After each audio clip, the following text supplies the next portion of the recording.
All right, guys, as you can tell, I'm not in the classroom. I am at home. Thought I would do this in the comfort and warmth of my own house tonight. So I'm going to read along the textbook and fill in the Google Doc as we go to just to help you out a little bit. Okay? I'm probably going to elaborate on a few points, but let's dive in. Let's start at the top of the Google Doc up here. Chapter 8, Sections 2. The successful American Revolution, the French Revolution, and the Enlightenment changed ideas about who should control the government. But it was the Industrial Revolution that made changes possible for much of the world. With the increase in production, methods of transportation, communications, and abundance of wealth for the average person that was not usually available, the Industrial Revolution not only inspired people to take their future into their own hands, but also enabled them to attempt it. So look at page 253. If you have a textbook, if you're using a PDF online, I'm not real sure what number it is. It's just chapter 8, section 2. It looks like Europe faces revolution. Yeah. All right, so we're starting down with the leadership of Prince. As revolutions shook the colonies in Latin America, Europe was also undergoing dramatic changes. Under the leadership of Prince Metternich of Austria, the Congress of Vienna had tried to restore the old monarchies and territorial divisions that had existed before the French Revolution.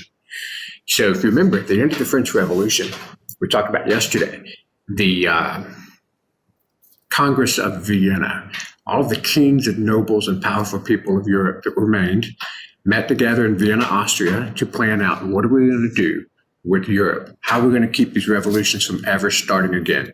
So take a look at the document. Let's put a couple of answers in here. This is going to be Prince Metternich of Austria. Is it ish with an H? Metternich? Yes, it is. The Congress of Vienna, or if you were German, Wiens. It's a weird VW combination. Had we tried to store the old monarchies and territorial divisions that had existed, I have a typo in here, before the French Revolution. All right, so on an international level, it succeeded, if you look at a broad scope.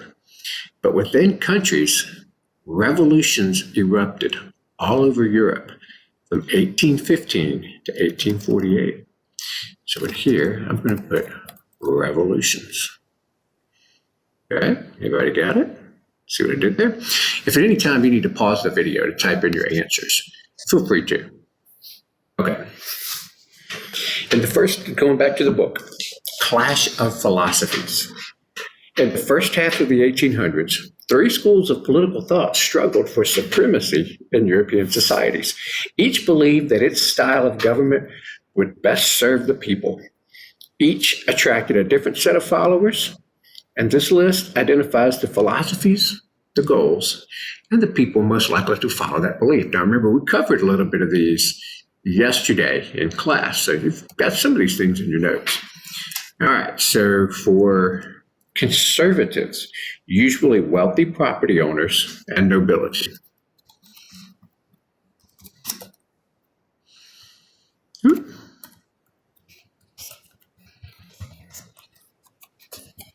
Usually wealthy property owners and nobility. They argued for protecting the traditional monarchies of Europe.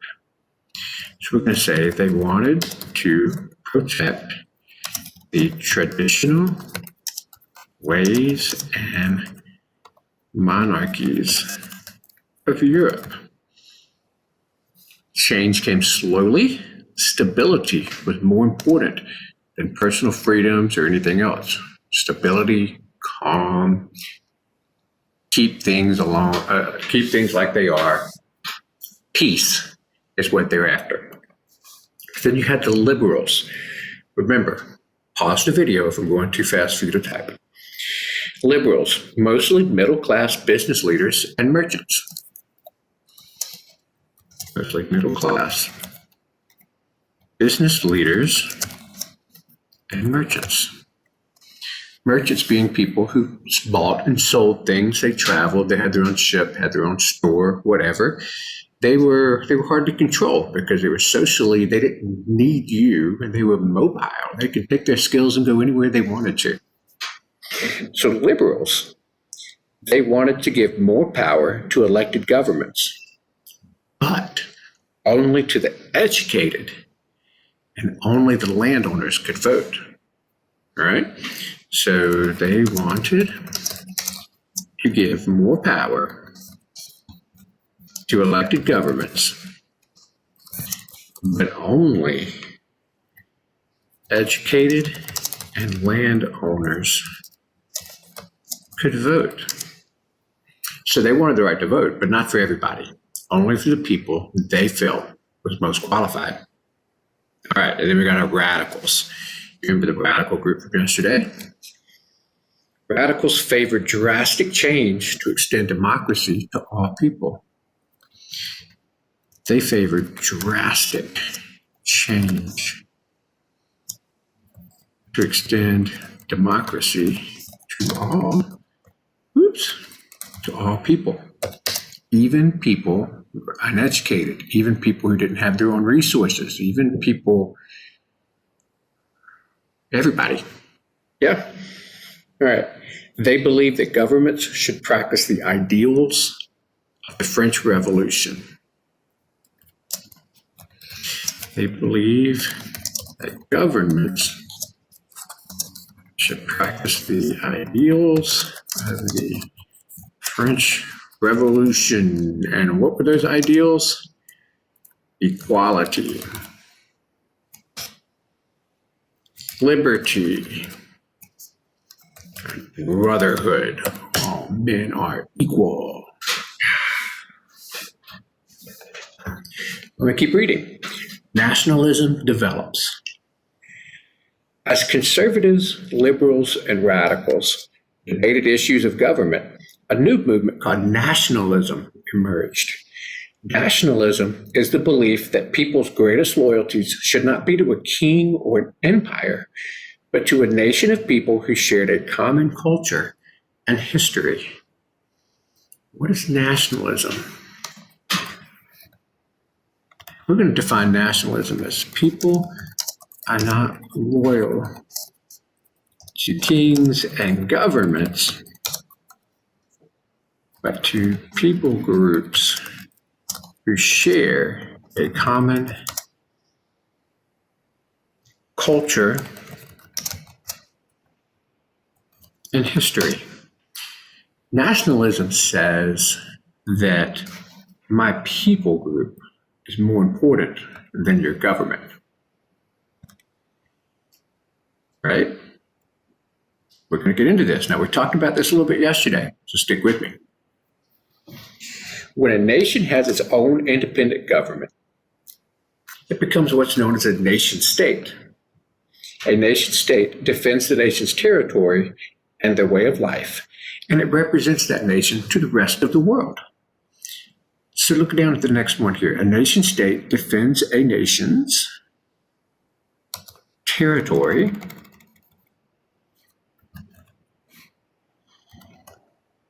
and their way of life.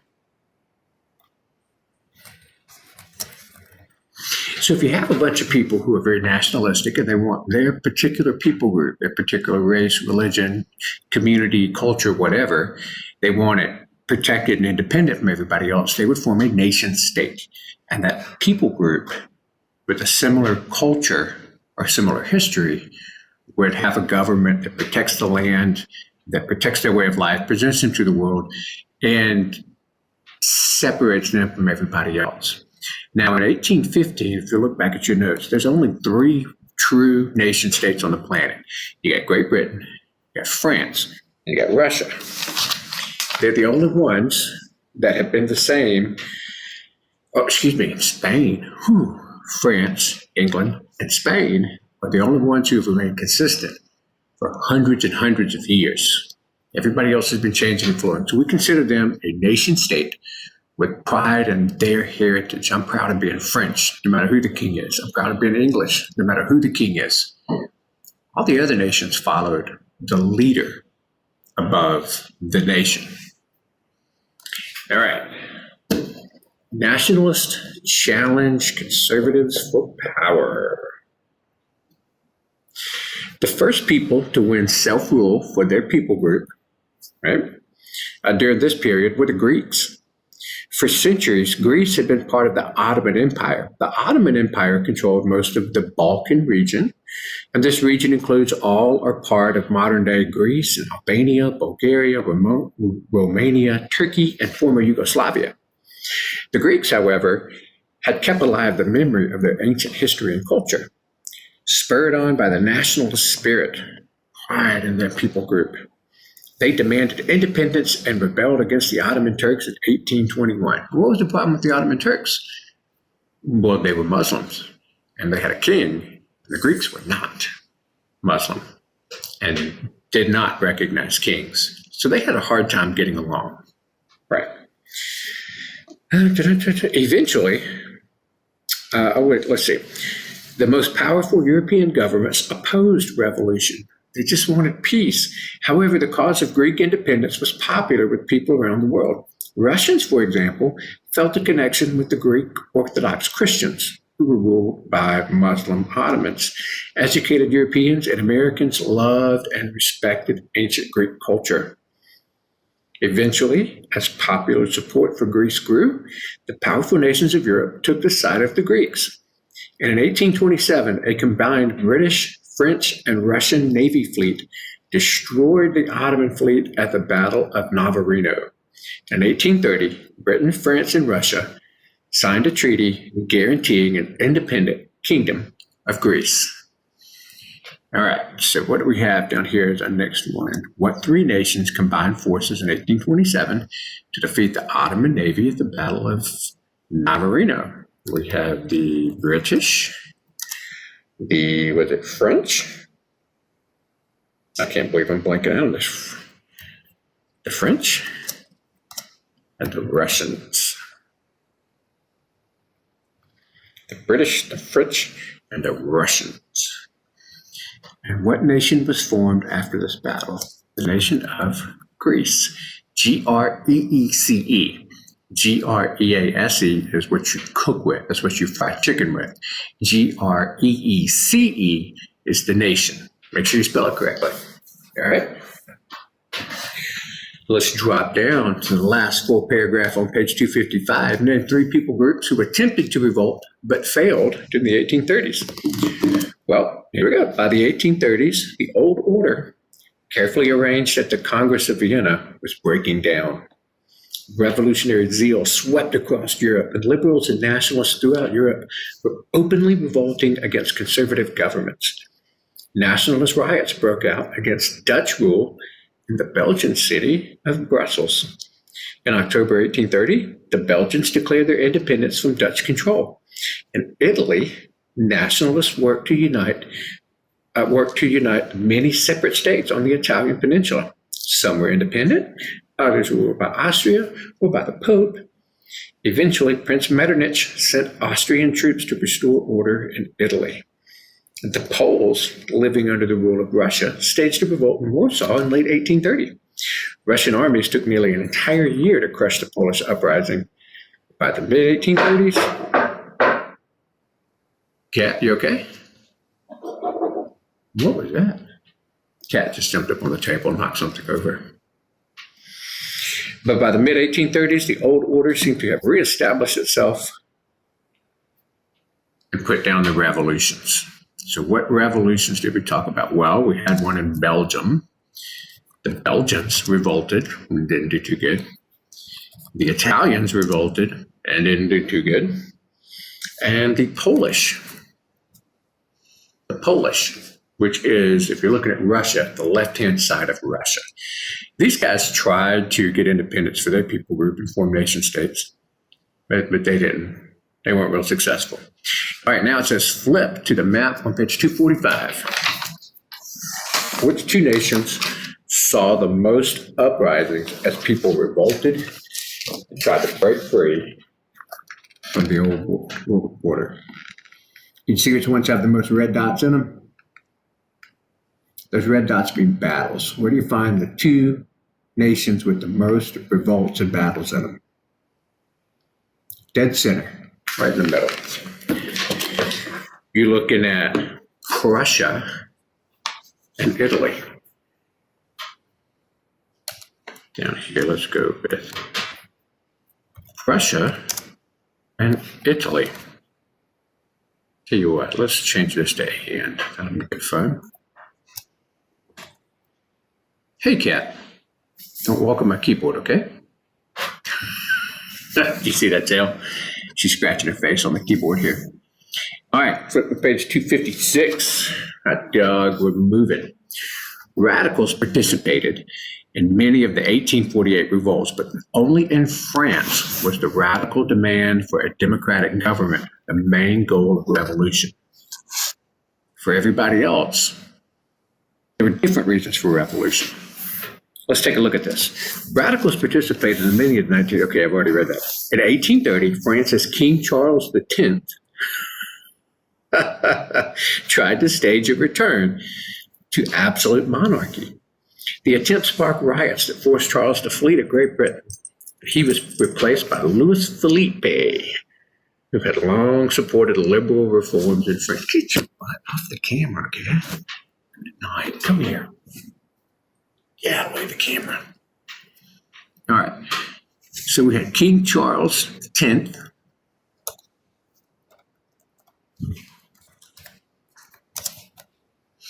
Tried to return to absolute monarchy and was forced to flee to England.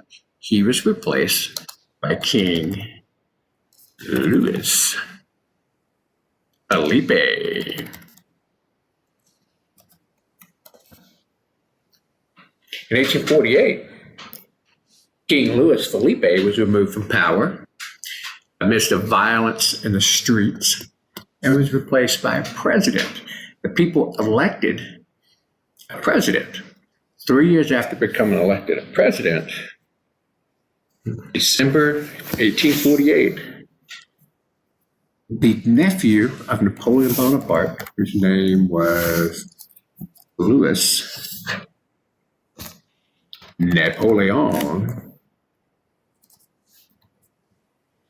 I left out the L, Napoleon, was elected president of France.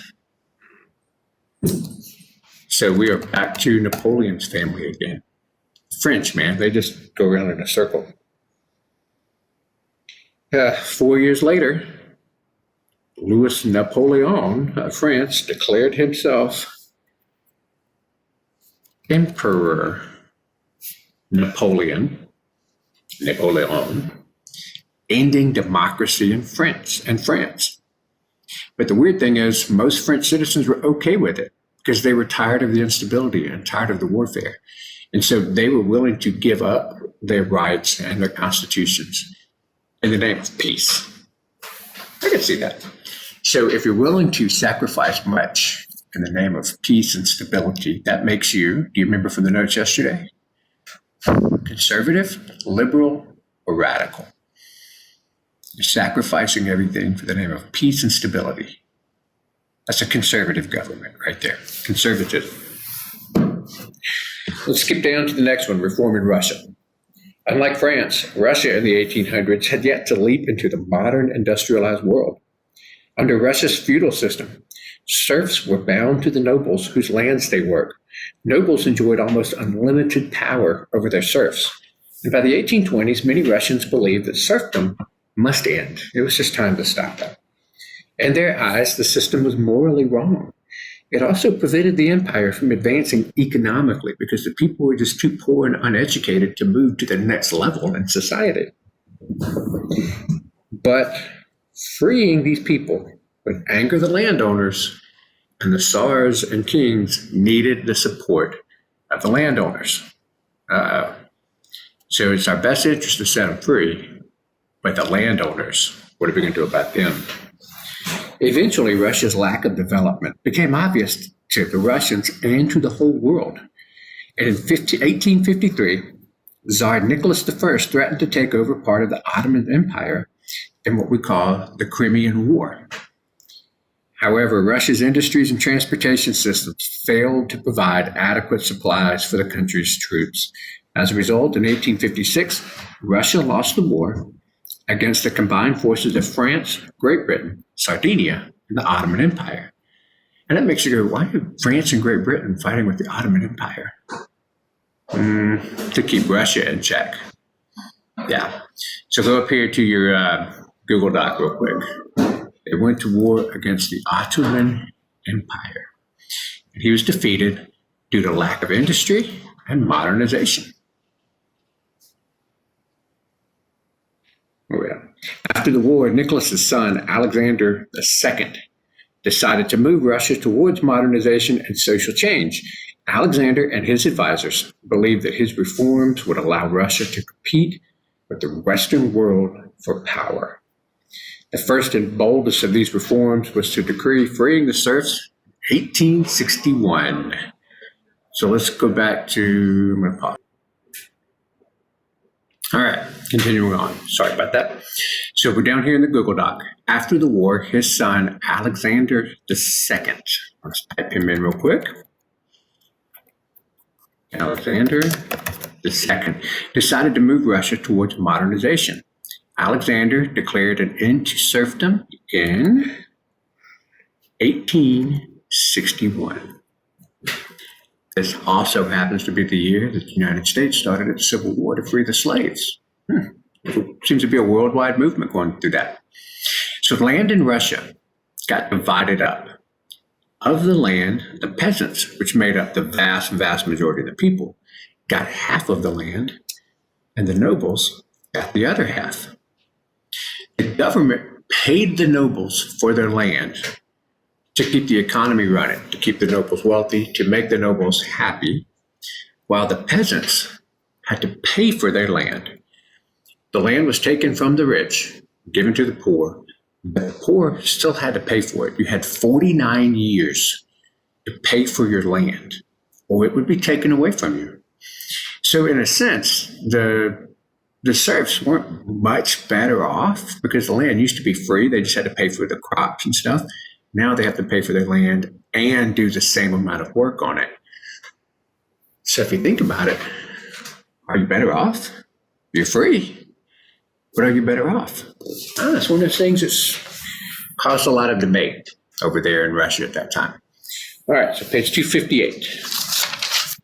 Section 3, nationalism. Ooh, we're flying. Nationalism was the most powerful idea of the 1800s. Its influence stretched throughout Europe and the Americas. It shaped countries by creating new ones or breaking up old ones. In Europe, it also upset the balance of power that had been set up by the Congress of Vienna in 1815, affecting the lives of millions of people. Empires in Europe were made up of many different people groups.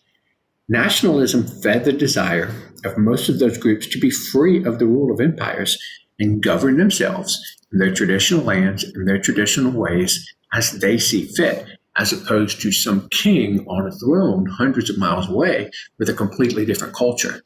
People just wanted to be left alone to make their decisions locally. This is what we call nationalism. Take a look at the Google Doc down here.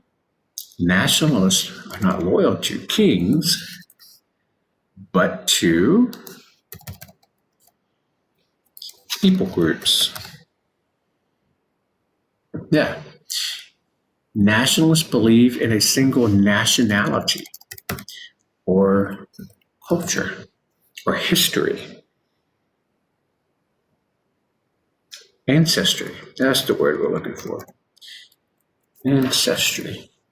In other words, common ancestors means a common race, a common group of people. All the Polish, all the Croats, all the Serbs, all the Normans, all the Scots, the Welsh. Each people group wanted its own nation rather than be combined in a giant empire.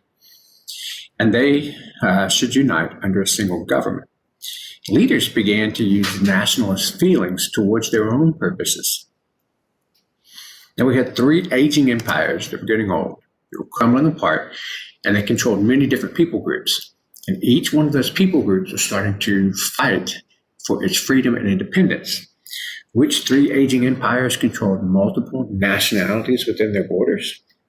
Well, that's going to be the Austrian Empire, Ottoman Empire, and the Russian Empire. So let's read about the Austrians real quick. The Austrian Empire brought together the Slovenes, the Hungarians, the Germans, the Czechs, the Slovaks, the Croats, the Poles, the Serbs, and the Italians. 9 different people groups were found within inside this one country. If each one of them wanted their own independence, how are you going to keep 9 people groups together if they don't want to be together? That's going to take a lot of battles, right? Let's look at some of this stuff.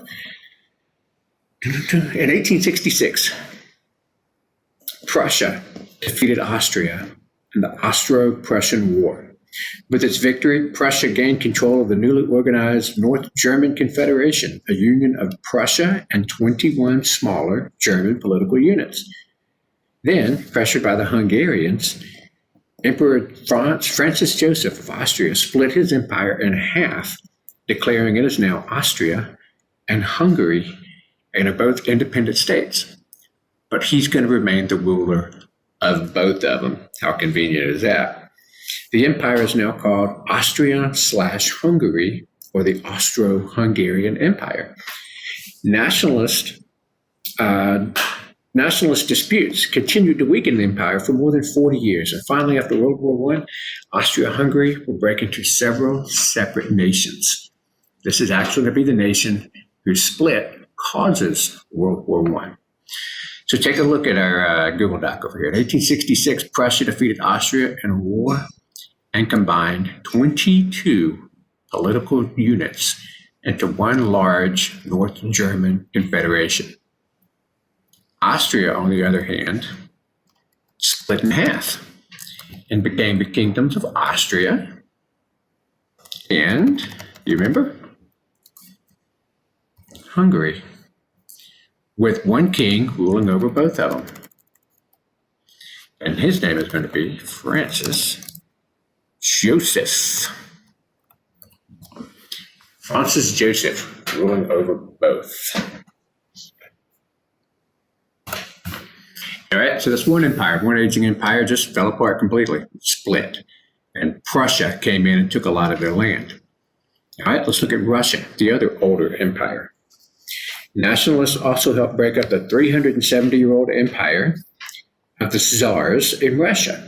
In addition to the Russians themselves, the Tsar ruled over 22 million Ukrainians, 8 million Polish, and smaller numbers of Lithuanians, Latvians, Estonians, Finns, Jews, Romanians, Georgians, Armenians, Turks, and other people. And each one had its own culture. The ruling Romanov dynasty of Russia was determined to maintain an iron-fisted control over this diversity. They instituted a policy called Russification, forcing Russian culture on all ethnic groups within the empire. Take a look at your Google Doc. What was Russification? Forcing Russian culture through all ethnic groups in the empire. All right, take a look at the next question. Did Russification, forcing people to give up their culture and act like the Russians, do you think that strengthened Russia, or do you think that weakened it?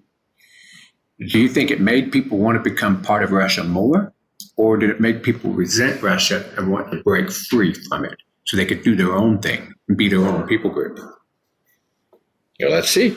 This policy actually strengthened ethnic nationalist feelings and helped to disunify Russia. The weakened Tsarist Empire finally could not withstand the double shock of World War I and the Communist Revolution of 1917, and the last Romanov Tsar gave up his power in 1917. All right, so let's move on down here to the next one. Did Russification strengthen Russia or weaken it? It weakened it and helped it fall apart. It lasted about 60, 70 years, and then boom, the whole nation dissolved. All right, we got one left, and we'll call it a day. You ready? The Ottoman Empire. The ruling Turks of the Ottoman Empire controlled the Greeks, the Slavic, the Arabs, the Bulgarians, and the Armenians. In 1856, under pressure from the British and the French, the Ottomans granted equal citizenship to all the people under their rule, but the people didn't see each other as equals. A lot of people resented being seen as equal to the other people groups. This measure angered conservative Turks who wanted no change in the situation and caused tensions in the empire. For example, in response to nationalism in Armenia, when the Armenians wanted to break free, the Ottomans massacred and deported Armenians from 1894 to 1896, and then again in 1950. So when Ottomans did not want Armenians getting equal rights, what did they do to the Armenians? They massacred and deported them. 1 million people will be killed simply for being Armenians because the Arabs and the others did not want to give equality to them. They're going to massacre them. It's going to be an ugly stain on World War I. We'll get there later on. Meanwhile, over in Italy, while nationalism destroyed empires, it also built some nations. Italy was one of the countries to form from territories of the crumbling empires. As the empires broke apart, people with similar backgrounds, like Italians, joined together in ways that they were not allowed to join together to begin with. Italian nationalists looked for leadership from the Kingdom of Piedmont, Sardinia, the largest and most powerful of the Italian states, up in the northern part of Italy. This kingdom had adopted a liberal constitution in 1848. So to the liberal Italian middle classes, unification under Piedmont, Sardinia seemed like a good plan. Take a look at your Google Doc. Which Italian state led the unification effort? We're going to go with Piedmont, Sardinia. Piedmont, Sardinia. What nation did Sardinia ally with to defeat the Austrians and run them out of Italy? I'm going to go ahead and give you this one. All right, save the reading. France. In 1852, Sardinia's king, Victor Emmanuel, named Count Camillo de Cavour as his prime minister. Cavour was a cunning statesman who worked tirelessly to expand Piedmont Sardinia's power. Using skillful diplomacy and well-chosen alliances, he set about gaining the control of northern Italy for Sardinia. Cavour realized that the greatest roadblock to annexing North Italy was Austria. In 1858, the French Emperor Napoleon III agreed to help drive Austria out of the northern Italian provinces. Cavour then provoked a war with the Austrians, and a combined French-Sardinian army won 2 quick victories, and Sardinia succeeded in taking all of northern Italy. Well, except Venetia. They didn't get a hold of Venetia.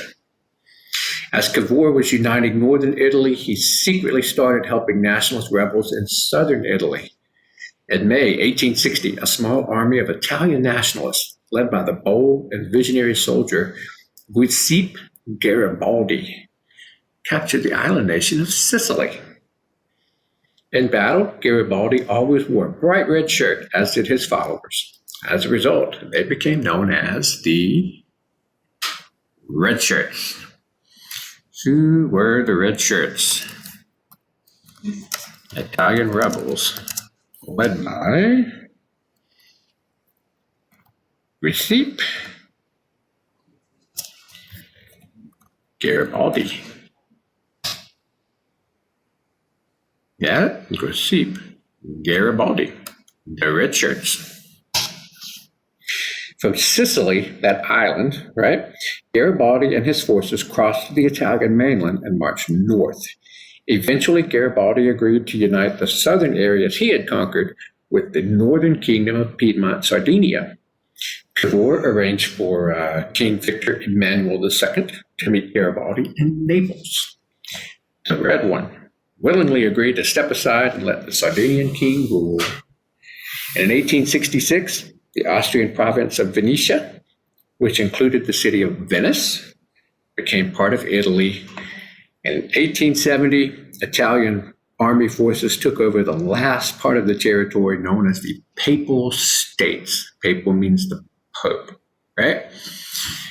Let's see. With this victory, the city of Rome came under Italian control. Soon after, Rome would become the capital of the United Kingdom of Italy. Let's go to the document. Unification complete in 1870. What city became the new capital of Italy? Rome. Rome, Italy. The Pope used to rule that city of Rome. What happened to him? Well, it says in the book, the Pope, however, would continue to govern a section of Rome known as the Vatican City. So let's go with the Pope was given a portion of Rome as his own called Vatican City. And to this day, Vatican City is an independent nation run by the Pope.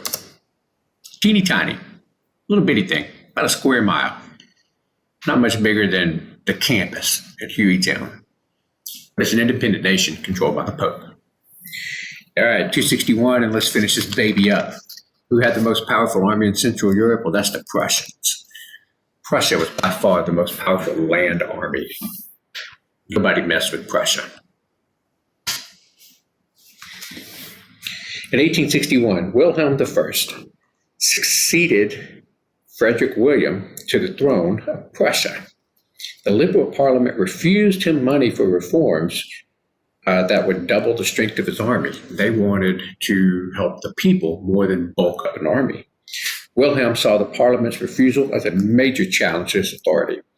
He was supported in his views by the Junkers. Junkers. I say it with a German accent. The Junkers. Strongly conservative members of Prussia's wealthy landowning class. What's a Junker? Conservative members of Prussia's land-owning class of people. You're wealthy. Those who stand to make money from war. Yeah, the Junkers. In 1862, Wilhelm chose a conservative Junker named Otto von Bismarck as his prime minister. Bismarck was a master of what became known as realpolitik. Realpolitik, or realpolitik, as we would say here in the South. Oh, let's fill it in. Who became prime minister of Germany? Otto von Bismarck. Otto von Bismarck is one of the most famous people in history. You haven't heard of him much because you're American and we don't talk about him a lot. But if you were European, you would know Otto von Bismarck. I guarantee you.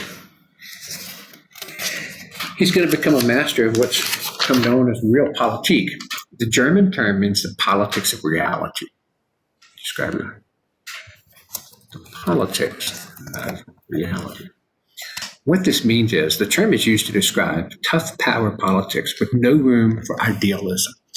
The right thing to do may be this, the just thing, the fair thing may be that, but in truth, this is what really needs to be done. Somebody just needs to make these guys disappear. Or, hey, we're going to tax heavily until we recover this, and you can just suck it up because we need the money. Or, hey, we're going to invade this nation before they invade us. I know we shouldn't. We don't have the right to, but you know what? We have to do that. Or we're going to double cross and break a treaty because that's what's best for our people. I don't care what honor says. It's what's best for our people. And in the realpolitik, you acted as the moment declared. You threw out all tradition. You threw out all loyalty. And you just did what was best for your people in this situation right now. It made you unpredictable. But man, your people loved you. Who cares what the outsiders think about you? As long as your people love you, right? Realpolitik. This is the new way of the Germans. With the king's approval, Bismarck declared that he would rule without parliament and without a budget. He was just going to do it. He was going to do whatever was necessary. He said it's not by means of speeches and majority resolutions that the great issues of the day will be decided, but by blood and by iron. Good old blood and iron Bismarck. But by blood and by iron. The thing that's going to settle people down, the thing that's going to bring world peace is a strong army. And just smacking them around and forcing them to submit. It's pretty tough, isn't it? Yeah, he was a tough dude. All right. In 1864, Bismarck took the first step towards molding an empire. Prussia and Austria formed an alliance and went to war against Denmark to win two border provinces of Schleswig, S-C-H-L-E, how do I spell this again? S-C-H-L-E-S, E-S-W-I-G, Schleswig, and Holstein, as in the cow. Like Hueytown boys know this, and Holstein.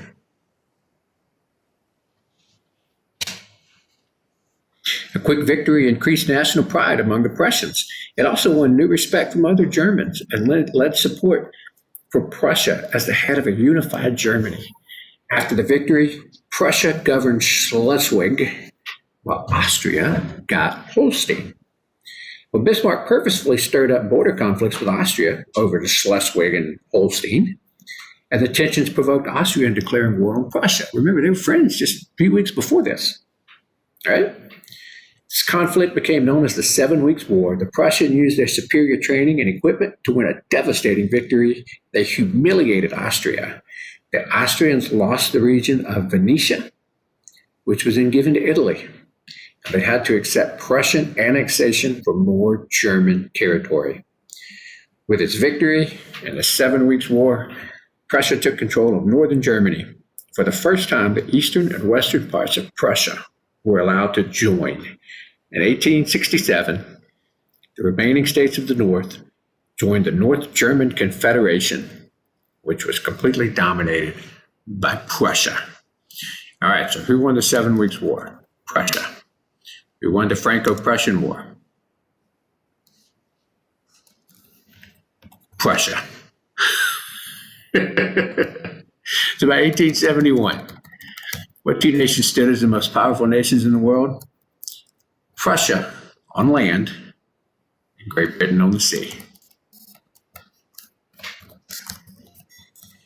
These two nations could pretty much do whatever they wanted to.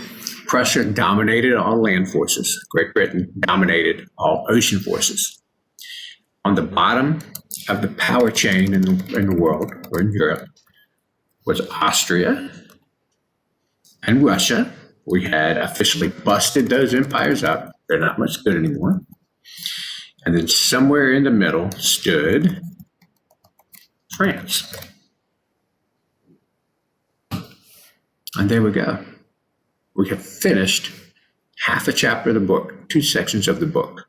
And we've now divided everything up. The British control all trade on the oceans. The Prussians control what goes on the land.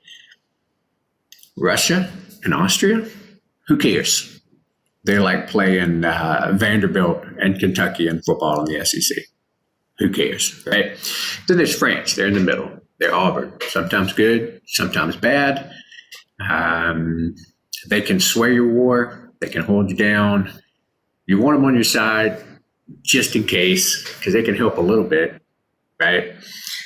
But there we go. We're shaking up the power of Europe. And let's go ahead and cut this off. Make sure you turn it in when you're done. And call me or email me if you need any help.